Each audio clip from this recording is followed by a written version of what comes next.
notre temps, qui se précipite vers les limbes de l'infini. Passons-le à s'apprendre, à se comprendre, à dialoguer. Le slam s'exclame. Un mardi par mois, dans un café de la place de Clermont-Ferrand, les poètes d'un jour s'expriment à tout va. Mais au juste, c'est quoi le slam? Le slam, c'est quelqu'un qui vient porter sa parole, sa propre parole, poétique. Mais c'est pas du Prévert, on lit pas du Prévert, chacun vient avec sa parole, qu'il lit, qu'il peut aussi improviser, qu'il sait par cœur, et vient le partager avec d'autres personnes, dans un lieu non institutionnel. Il joue, ici ou là, mille pensées. Le slam, c'est la liberté d'expression, c'est la liberté d'expression totale. Et là, c'est au-delà de... Il n'y a pas d'histoire. En slam, on a le droit de dire ce que l'on veut, vraiment. Il n'y a pas d'histoire d'âge, d'opinion, de religion, de quoi que ce soit. À partir du moment où on a envie de dire quelque chose, on vient, on le dit. Il y a le droit de l'homme et aussi les droits de la femme. Elles ont le droit de penser et dire leurs états d'âme, leur vécu. Il s'agit donc de poésie, de mots déclamés comme ça, sans artifice. Une liberté d'expression totale, la liberté dans le sens le plus large du terme. Une forme de démocratie où tous sont égaux.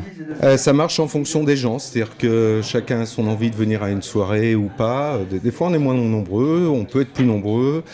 Ça dépend, c'est la bonne volonté de chacun. On n'a pas une volonté de spectacle, on va dire comme ça, d'organiser une soirée spectacle. C'est une soirée de partage, donc voilà, tout simplement. On ne le dira plus, vous n'avez qu'à pas le... C'est la démocratie au plus large sens du terme, puisque d'un coup, on est aussi égaux, puisque qu'on ait de l'argent ou pas, on a le droit, on fait un texte, et on nous offre un verre si on prend le risque de monter sur scène.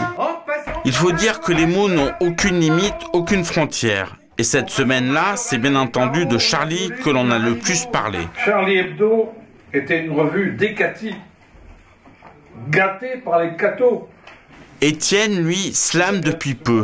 Il s'est jeté dans le bain, un peu par hasard, histoire de dire haut et fort les mots qu'il avait écrits. C'est un moment, ça m'apporte un moment, en fait. Voilà, ça nous... Je peux pas parler au nom des autres, mais pour moi, ouais, ça m'apporte un moment de vie, voilà.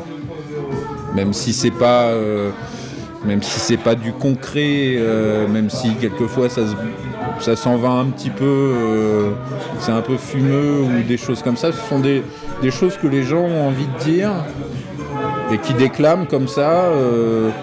Alors bon, il y a le texte en main, bien sûr, mais on n'a pas d'accessoires, on n'a rien, on n'est que nous, on est tout nus, si tu veux. Malgré les déboires, ils ont continué sur leur lancée. Alors, n'hésitez pas à slammer, vos paroles valent autant que celles du voisin.